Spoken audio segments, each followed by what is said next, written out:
আসসালামু আলাইকুম। জাজি কিচেনে আপনাদেরকে আবারও ওয়েলকাম জানাই। আশা করি আপনারা সবাই ভালো আছেন।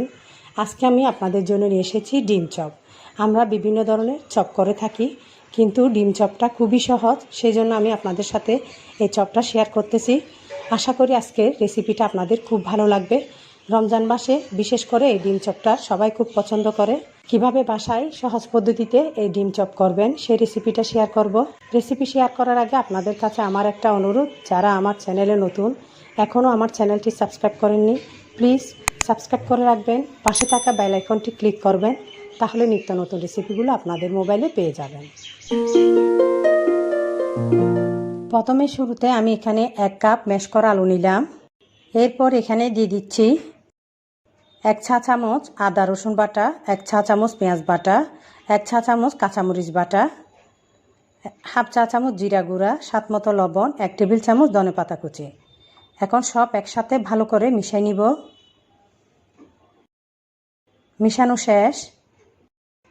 এখন পরিমাণ মতো ম্যাশ করা আলু নিয়ে হাতের মধ্যে পাতলা রুটি বেলে আমি একটা ডিম দিয়ে চেপে চেপে একটা রাউন্ড শেপ বল তৈরি করব।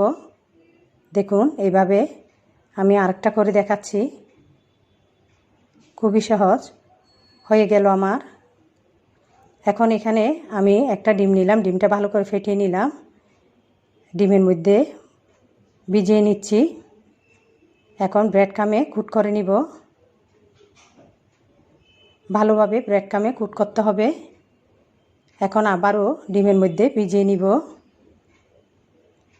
এরপর ব্রেড কাম লাগিয়ে আমি এইভাবে কুট করে নিব। চুলায় পর্যাপ্ত পরিমাণ তেল দিয়ে দিলাম, তেল গরম হয়ে এসেছে। এখন একটা ডিম চপ দিয়ে দিচ্ছি। নেড়ে চেড়ে হালকা করে ব্রাউন কালার হয়ে আসলে উঠাই নিব।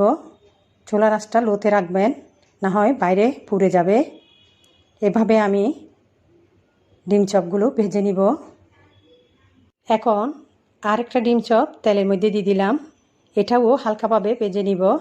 বেশিক্ষণ সময় লাগে না ডিম চপ ভাজতে, অল্প সময়ে ভাজা হয়ে যায়। খুবই সহজ। আপনারা একবার হলেও বাসায় ট্রাই করে দেখবেন, খেতে খুব ভালো লাগে। আমার ডিম চপ রেডি। দেখলেন তো, অল্প সময়ে আমি অল্প উপকরণ দিয়ে এই ডিম চপ রেডি করে দেখালাম আপনাদেরকে। আমি একটু কেটে দেখাচ্ছি। দেখতে খুব ভালো লাগে, খেতেও ভারী মজা হয়। দেখুন,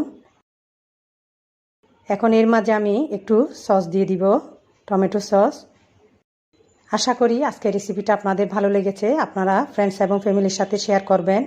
রেসিপি সংক্রান্ত কোনো প্রশ্ন থাকলে অবশ্যই আমাকে কমেন্ট বক্সে কমেন্ট করে জানাবেন। আজকে তাহলে এখানেই বিদায় নিচ্ছি। সবাই ভালো থাকবেন, আমার পরিবারের জন্য দোয়া করবেন। আল্লাহ হাফেজ।